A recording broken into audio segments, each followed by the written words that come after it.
नमस्कार। जीएस अड्डा 24/7 में आप सभी का स्वागत है। मेरा नाम कोमल है और आज का हमारा टॉपिक है मिलिट्री डिप्लोमेसी। रिसेंटली क्या हुआ है कि इंडिया कुछ मिलिट्री एक्सरसाइजेज में इन्वॉल्व हुआ है, जिसके कारण इंडियन मिलिट्री डिप्लोमेसी चर्चा का विषय बनी हुई है। तो आज हम वीडियो के माध्यम से जानेंगे व्हाट इज़ मिलिट्री डिप्लोमेसी। उसके बाद देखेंगे what is the significance of military diplomacy and what type of challenge we have in the military diplomacy. यानी कि आज के टाइम में हमारे पास क्या क्या चैलेंजेस हम फेस करते हैं जब हम बात करते हैं मिलिट्री डिप्लोमेसी की। एंड उसके बाद देखेंगे हम रिसेंटली जो मिलिट्री एक्सरसाइज चल रही हैं उनके बारे में थोड़ी चर्चा करेंगे। उसके बाद देखेंगे वे फॉरवर्ड कि क्या वे फॉरवर्ड हम कर सकते हैं, आगे क्या बेस्ट वे हो सकता है। इस वीडियो के आधार पर आप सोच सकते हैं। स्टार्ट करते हैं बिना देरी करते हुए।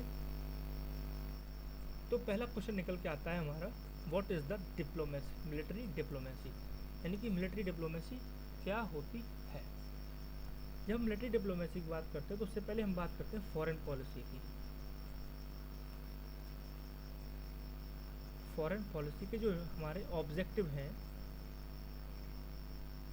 उनको प्राप्त करने के लिए जब हम डिफेंस रिसोर्सेज का यूज करें, डिफेंस रिसोर्सेज का यूज करेंगे तो क्या होगा, वो कहलाएगा मिलिट्री डिप्लोमेसी।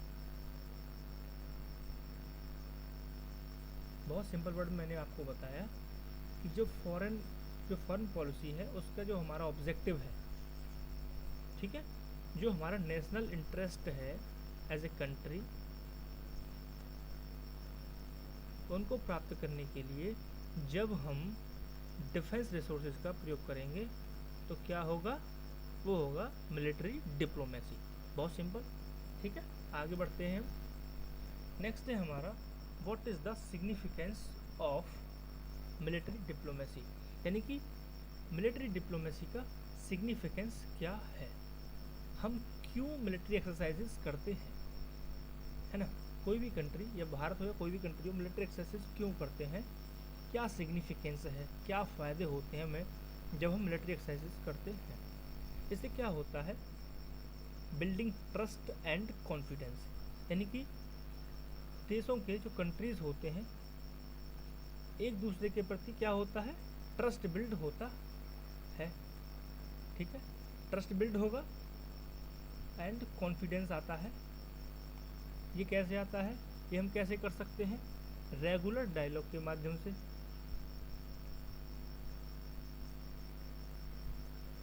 ठीक है। और दूसरा क्या कर सकते हैं, मिलिट्री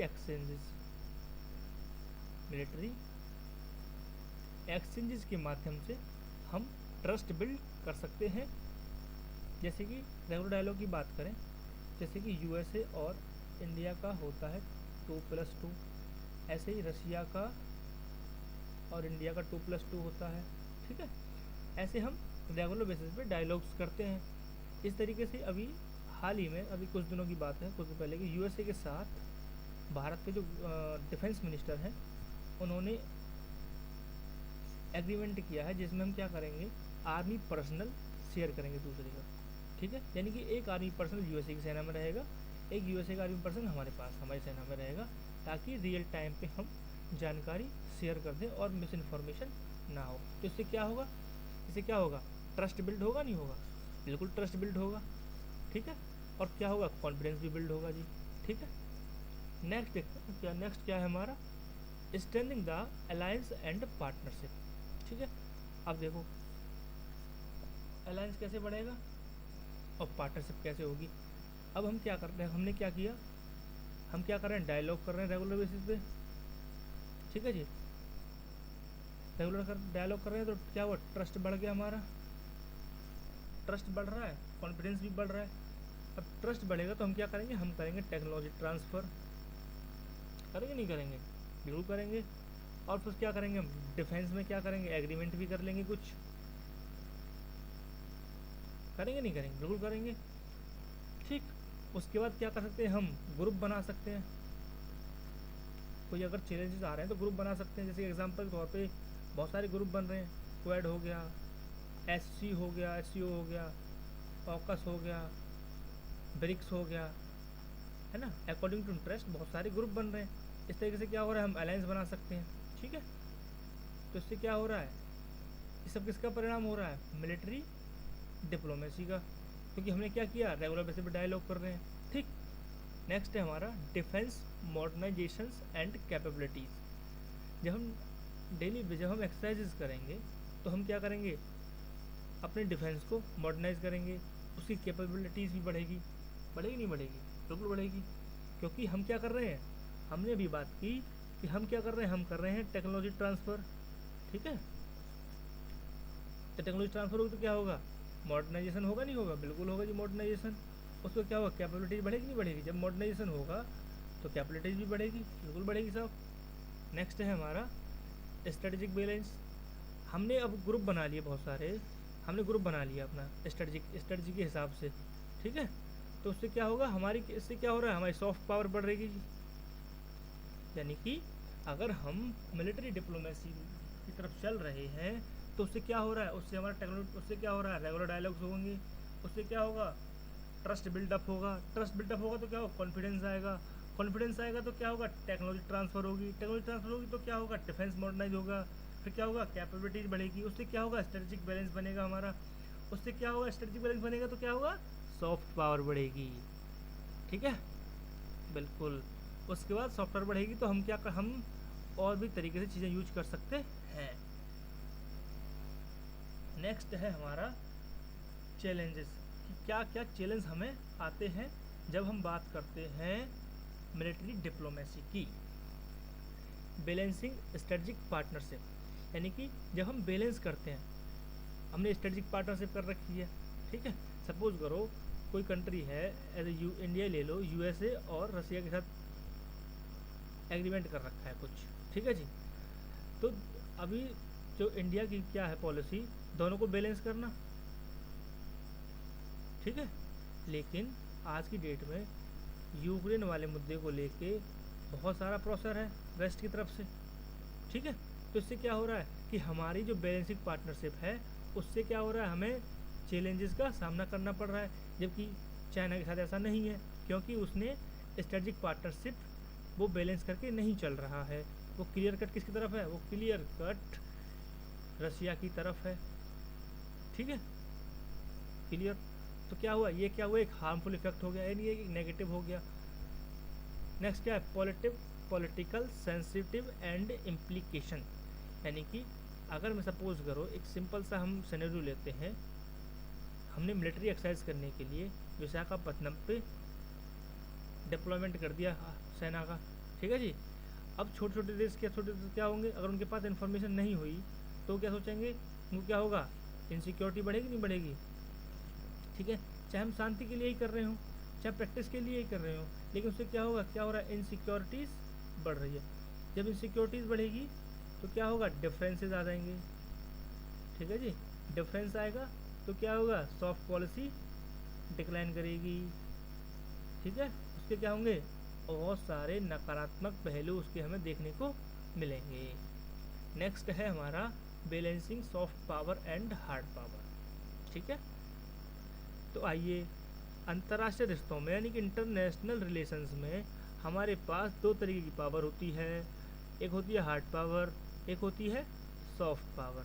ठीक है जी, सॉरी, सॉफ्ट पावर।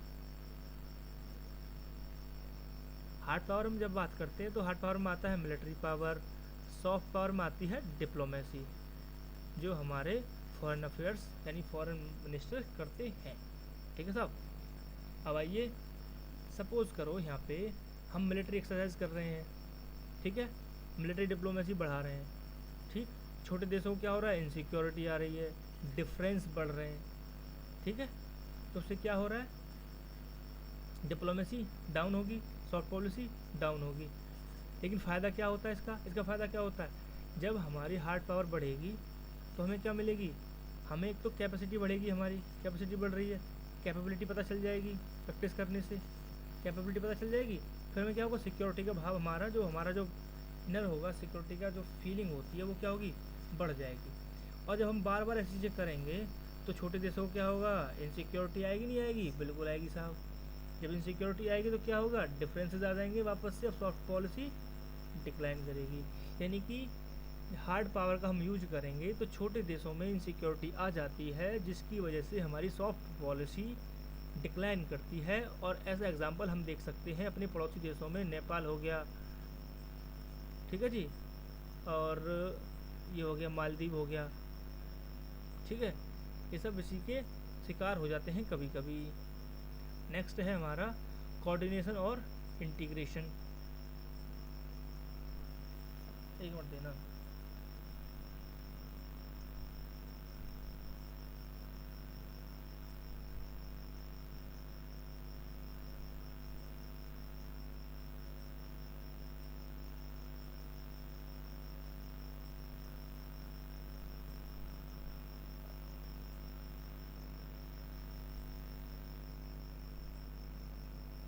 एक मिनट बस आपको लेता हूँ, थोड़ा सा समझाने में आसानी हो जाएगी फिर, ठीक है। अब आइए कोऑर्डिनेशन और इंटीग्रेशन पे। जब हमारा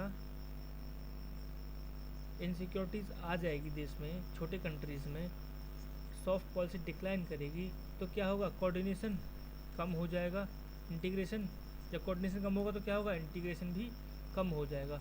अब एक चीज़ देखो, दूसरा, इसका दूसरा पक्ष देखते हैं। हम किसी देश के साथ बहुत सारा कोऑर्डिनेशन बना, सपोज करो हमने यूएसए के साथ, अभी जो यूएसए के साथ हमने एक एग्रीमेंट किया है जिसके अकॉर्डिंग हमारी आर्मी एक पर्सनल रहेगा, उनका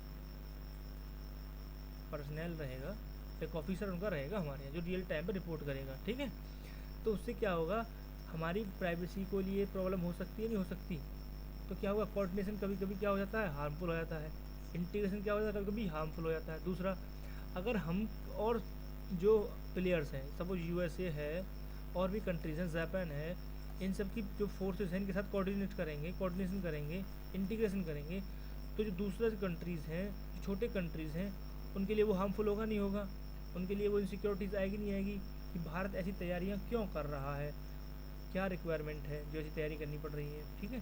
तो क्या होगा, एक इनसिक्योरिटीज़ की फीलिंग्स आएगी, जो क्या होती है, एक नकारात्मक फीलिंग होती है, जिससे क्या होता है, सॉफ्ट पॉलिसी डिक्लाइन होती है। तो क्या हुआ कि कोऑर्डिनेशन और इंटीग्रेशन जब ज़्यादा हो जाता है तो वो भी डिप्लोमेसी के लिए हार्मफुल होता है, ठीक है।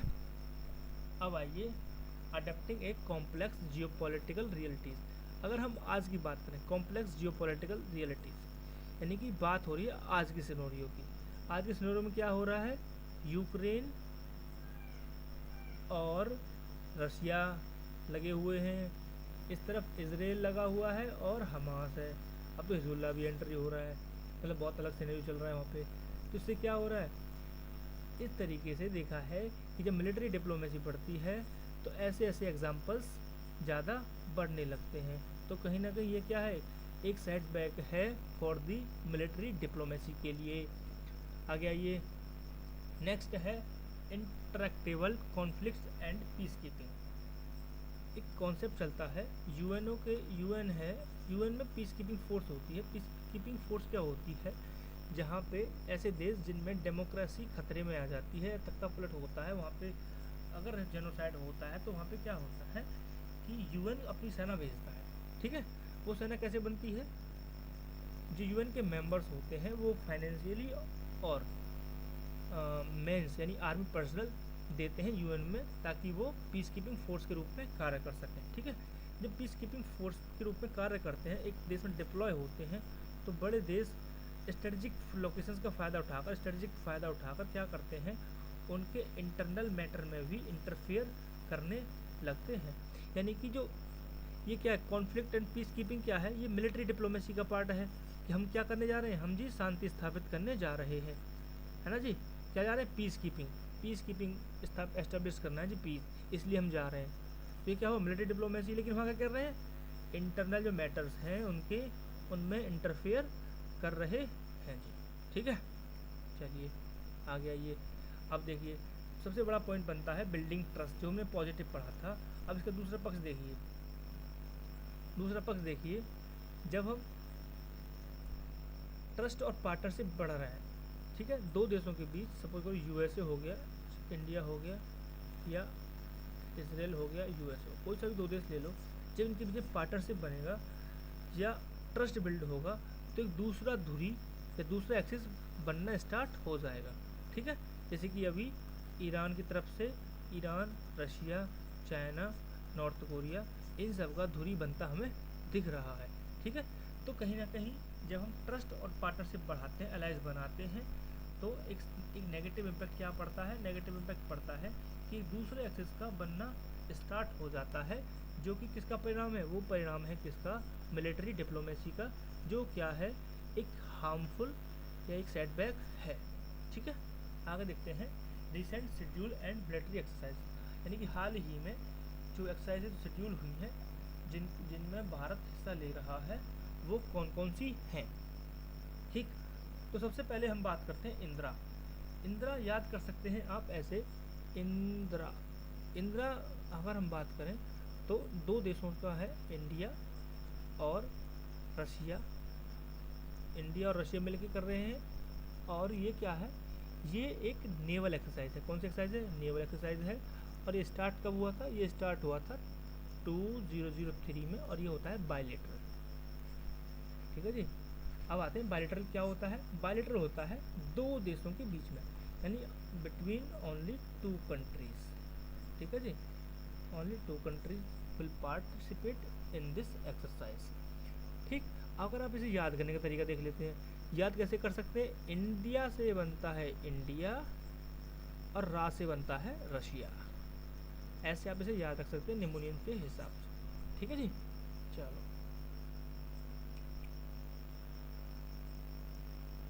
नेक्स्ट देखते हैं। नेक्स्ट है हमारा मालाबार एक्सरसाइज।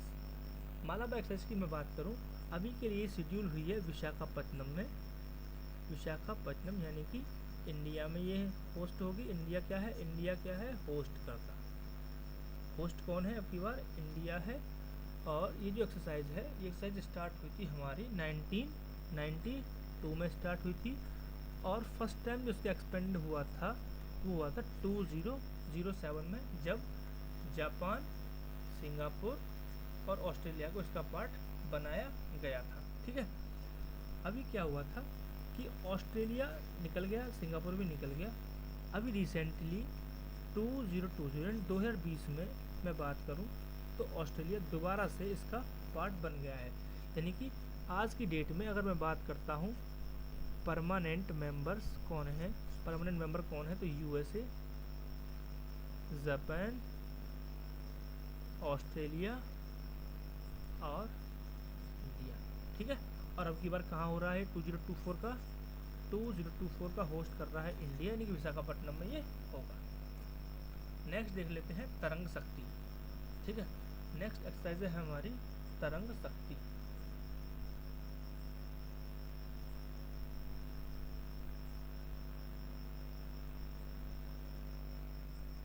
तरंग शक्ति के बारे में बात करते हैं। तरंग शक्ति जो एक्सरसाइज है, इसका प्लान लाया गया था हमारा 2023 में, यानी 2023 में प्लान लाया गया था एक्सरसाइज के लिए, और 2024 में पहली बार ये एक्सरसाइज होगी। 2024 में ये पहली बार एक्सरसाइजेज होगी, ठीक है। और ये होगी, मैं आपको बता देता हूँ, ये 2 फेज़ में होगी, और लगभग इसमें 11 देश पार्टिसिपेट करेंगे, 11 कंट्रीज़ प्लस 18 कंट्रीज़ क्या होंगे, ऑब्जर्वर होंगे, यानी कि पर्यवेक्षक के रूप में शामिल होंगे। इंटरनेशनल के तौर पर, यानी कि अंतर्राष्ट्रीय स्तर पर भारत, इंडिया के लिए लार्जेस्ट एक्सरसाइज होगी, जिसे क्या कर रहा है, इंडिया होस्ट कर रहा है, इंडिया का, जिसे इंडिया होस्ट कर रहा है, यानी कि एज ए होस्ट ये इंडिया की लार्जेस्ट एक्सरसाइज होगी। इसमें 11 कंट्रीज पार्टिसिपेट करेंगे और 18 कंट्रीज ऑब्जर्वर के रूप में इसमें पार्टिसिपेट करेंगे, ठीक है। अगर मैं बात करूं तो ये कैसी एक्सरसाइज है, ये इसमें शामिल होंगी, हम क्यों शामिल होंगी, इसमें शामिल होंगी एयरफोर्स, ठीक है। ये नेवल एक्सरसाइज है और ये एयरफोर्स एक्सरसाइज है। अगर मालाबार की बात करें तो मालाबार कैसी एक्सरसाइज है? मालाबार है हमारी नेवल एक्सरसाइज। ठीक है, क्लियर, बिल्कुल क्लियर है जी। तो मैं लिख देता हूँ एक बार, ये हमारी हो गई नेवल एक्सरसाइज, ये हमारी होगी नेवल एक्सरसाइज, और ये हमारी होगी एयरफोर्स। ठीक है, नेक्स्ट अगर मैं बात करता हूँ, नेक्स्ट एक्सरसाइज है हमारी युद्ध एक्सरसाइज, युद्ध अभ्यास। ठीक है, नेक्स्ट देख लेते हैं हम युद्ध अभ्यास के बारे में जान लेते हैं कि युद्ध अभ्यास एक्सरसाइज कब स्टार्ट हुई थी और कौन कौन से देश इस एक्सरसाइज का हिस्सा हैं और किन किन देशों के बीच में अर्थात ये होती है। ठीक है, अगर मैं बात करता हूँ, युद्ध एक्सरसाइज होती है हमारी इंडिया प्लस यूएसए के साथ, और ये है हमारी आर्मी एक्सरसाइज। ठीक है सर, और मैं आपको बता देता हूँ 2002 यानी कि 2002 में ये एक्सरसाइज स्टार्ट हुई थी, और अभी जो 2023 में जो हुआ था लास्ट, इसका 19th एडिशन था जो हुआ था अभी अलास्का में। ठीक, आर्मी एक्सरसाइज है 2002 से स्टार्ट हुई है, 2023 में 19वां एडिशन हुआ था अलास्का में। ठीक है, ये इस तरीके से होती है, एक एडिशन अलास्का में होता है, दूसरा एडिशन इंडिया में होता है। तो उससे पहले एक्सरसाइज जो हुई थी 2022 की यानी कि 2022 की मैं बात कर रहा हूँ, 18th एडिशन की अगर हम बात करें तो वो उत्तराखंड में हुई थी। अगर उससे पहले एक साल फिर से पहले जाएँ तो 2021 में कहाँ पे हुई थी? अलास्का में हुई थी। ठीक है, तो ये थी हमारी इंपॉर्टेंट एक्सरसाइज जो रिसेंट अभी न्यूज़ में है, वनडे एग्जाम के पॉइंट ऑफ व्यू से फैक्ट्स के तौर पे इम्पोर्टेंट हो सकती है। वे फॉरवर्ड की अगर हम बात करें तो आज के सिनेरियो में, जियो पॉलिटिकल सिनेरियो की मैं बात करता हूँ, तो जो मिलिट्री डिप्लोमेसी है वो डाउनफॉल की तरफ मुझे दिख रही है, क्योंकि मिलिट्री डिप्लोमेसी का मिसयूज़ हो रहा है और इश्यू एक्सक्लेट हो जाते हैं, और क्या हो रहा है, वो वॉर में बदल जा रहे हैं। ठीक है, हमने देखा कि छोटी सी छोटी चीज़ों को लेके यूएसआर नहीं कहेंगे हम, रशिया और यूक्रेन उलझा हुआ है। ठीक है, एक हमले को लेके इजराइल और हमास भी उलझे हुए हैं, यानी कि मिलिट्री डिप्लोमेसी छोटी चीज़ों को लेके क्या हो रहा है, एक बड़े युद्ध का रूप ले रहे हैं, और जिससे क्या हो रहा है, नकारात्मक चीज़ें ज़्यादा हो रही हैं। ठीक है, इससे क्या हो रहा है, जैसे हम बात करते हैं बिल्ड ट्रस्ट वाला टॉपिक जो हमने हेडिंग सब हेडिंग लिया था, जिससे क्या हो रहा है, एक अलग एक्सिस का निर्माण हमें देखने को मिल रहा है। ठीक है, अलग अलग पॉलिटिकल डिबेट्स बन रहे हैं इन चीज़ों को लेके। तो अगर मैं बात करूं आज के एनालिसिस के आधार पर क्या वे फॉरवर्ड होना चाहिए, तो वे फॉरवर्ड हम ऐसा कर सकते हैं जो सिनेरियो जिनसे हमें नकारात्मक हो रहा है, जैसे हमने यूएसए के साथ ट्रस्ट बिल्ड एक एग्रीमेंट किया है जिसमें उनका एक आर्मी पर्सनल हमारे पास हमारी सेना में रहेगा और एक इंडिया का आर्मी पर्सनल भी सेना में रहेगा, ताकि हम रियल टाइम पे इंफॉर्मेशन शेयर कर सकें। जिससे क्या होगा, हमारा जो लैक ऑफ ट्रस्ट होगा, लैक ऑफ ट्रस्ट से क्या होगा, डिफरेंसेस आएंगे और तभी पॉलिसी फॉलो होती है। ठीक है, तो लैक ऑफ ट्रस्ट हमारा नहीं होगा। इस तरीके से हम क्या कर रहे हैं, ग्रुप बना रहे हैं इंडिया के, और क्या कर रहे हैं हम क्या कर रहे हैं, और बैलेंसिंग कर रहे हैं पूरा। ठीक है, हम अगर रशिया में विजिट कर रहे हैं पीएम, तो यूक्रेन में विजिट कर रहे हैं। अगर यूएसए से अगर फ़ोन पे बात हो रही है तो रशिया से भी फ़ोन पे बात हो रही है। ठीक है, तो इससे क्या हो रहा है, हम क्या कर रहे हैं, बैलेंस कर रहे हैं। तो मुझे ऐसा लगता है कि हमें मिलिट्री डिप्लोमेसी को साधते हुए फॉरेन पॉलिसी पर फोकस करना चाहिए। ठीक है, ऐसा नहीं है कि मिलिट्री डिप्लोमेसी डाउनफॉल है, उससे हमें दक्षता, सिक्योरिटी का भाव है ना, वो सब चीज़ें मिलती हैं। ठीक है, लेकिन कहीं ना कहीं हमें इसके सेटबैक्स को कम करते हुए आगे बढ़ना होगा, ताकि हम बेहतर भविष्य की तरफ जाएं, ना कि वॉर और ऐसी घटनाओं में उलझ के रह जाएं। ठीक है, thank you for the watching this episode. ऐसी वीडियोस मैं डेली बेसिस पे लाऊंगा, और आई एम वेरी सॉरी कि वीडियोस लेट हो गए थोड़े से, कुछ इशूज़ की वजह से मैं वीडियो अपलोड नहीं कर पा रहा था, लेकिन अभी मैं डेली बेसिस पे वीडियो अपलोड करूँगा। सो जिन लोगों ने वीडियो अच्छी लगी है, शेयर कीजिए, लाइक कीजिए और चैनल को सब्सक्राइब कीजिए। Thank you for watching.